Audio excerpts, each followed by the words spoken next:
Friends, welcome to traditional food kitchen. இன்றைக்கி நம்ம கிச்சனில் பால் வச்சு இன்றைக்கி ஒரு சூப்பரான ஸ்வீட் தான் செய்ய போகிறோம். ஈஸியாக செய்யக்கூடிய ஒரு ஸ்வீட் தான். வாங்க எப்படி செய்யலான்னு பார்க்கலாம். இப்போ ஒரு கடாய் வச்சுருக்கேன். அதில் 1/2 லிட்டர் பால் சேர்த்துக்கிறேன். இது நான் ஏற்கனவே காய்ச்சின பால் தான். இப்போ இது கொஞ்சம் ஒரு கொதி வரட்டும். பாருங்கள், பால் நல்லா கொதிக்க ஆரம்பிச்சிருச்சு.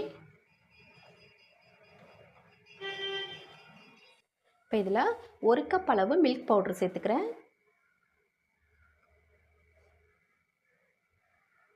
இப்போ இதை நல்லா கலந்து விட்டுறலாம்.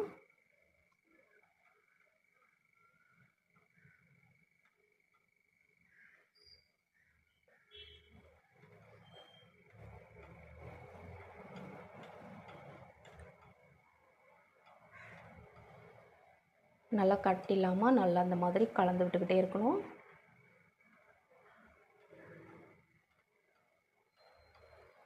இப்போ இதிலையே ஃப்ளேவருக்காக ஒரு 4 ஏலக்காய் தட்டி அதில் உள்ள விதைகளை மட்டும் நான் எடுத்து வச்சுருக்கேன். இப்போ அதை சேர்த்துக்கலாம். நல்லா மீடியம் ஃப்ளேமில் வச்சு நல்லா கலந்து விட்டுக்கிட்டே இருக்கணும். இது நல்லா கெட்டி பண்ணணும், அந்தளவுக்கு கலந்து விட்டுக்கிட்டே இருக்கணும்.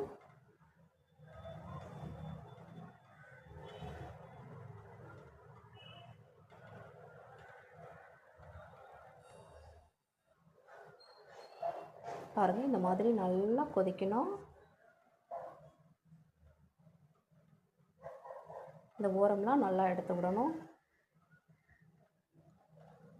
இப்போ இதிலேயே ஒரு 1/2 கப் அளவு சர்க்கரை சேர்த்துக்கலாம். இப்போ இதை நல்லா கலந்து விட்டுறலாம். நல்லா கெட்டிப்பட ஆரம்பிக்கணும். நல்லா கெட்டியாக ஆரம்பிச்சிருச்சு. இந்தளவுக்கு நல்லா கெட்டிப்படணும்.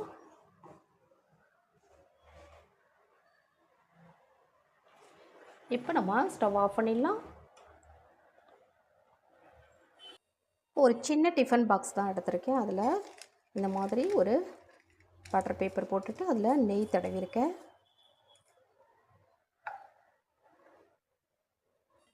இப்போ நம்ம செஞ்ச அந்த ஸ்வீட்டை இதில் ஊற்றிடலாம்.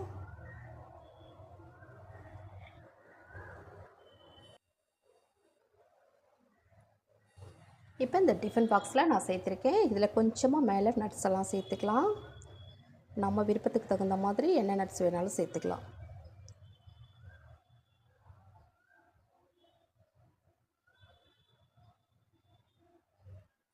இப்போ இதை அப்படியே எடுத்துகிட்டு போய் ஒரு 2 மணி நேரம் நம்ம ப்ரிசரில் வச்சு எடுத்துகிட்டு வந்துடலாம்.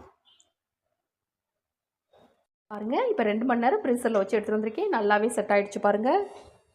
இதை ப்ரேசரில் வைக்காமல் வெளியில் வச்சு கூட இந்த மாதிரி கொஞ்சம் நேரம் நல்லா ஆற விட்டாலும் இந்த மாதிரி நல்லா செட் ஆகிடும். இப்போ இதை தனியாக இந்த பிளேட்டில் மாற்றிக்கலாம். இப்போ இந்த பேப்பரை மட்டும் நம்ம ரிமூவ் பண்ணிடலாம்.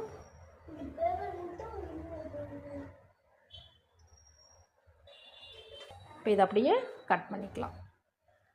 நல்ல ஒரு டேஸ்டியானது, சீக்கிரமாக செய்யக்கூடிய ஒரு ஸ்வீட்டு. நல்லா சாஃப்டாகவும் இருக்கும் சாப்பிட்றதுக்கு. பாருங்கள், இப்போ நல்லா கட் பண்ணிட்டேன். பாருங்கள் எவ்வளோ சூப்பராக இருக்குன்னு. நல்லா டேஸ்டியாக இருக்கும். நம்ம நாக்கில் வைக்கிறதுக்குள்ளே நல்லா கரைஞ்சி போகும். அந்தளவுக்கு நல்ல ஒரு ஸ்வீட்டாக இருக்கும். ஈஸியாகவும் நம்ம ஒரு 10 நிமிஷத்தில் இதை செஞ்சிடலாம். ரொம்ப டேஸ்டியாகவும் இருக்கும். இந்த மாதிரி குழந்தைங்களுக்கு நம்ம செஞ்சு கொடுக்கலாம்.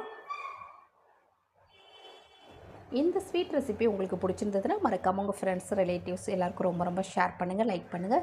நம்ம சேனலை மறக்காமல் சப்ஸ்கிரைப் பண்ணி சப்போர்ட் பண்ணுங்கள் ஃப்ரெண்ட்ஸ். தேங்க்யூ.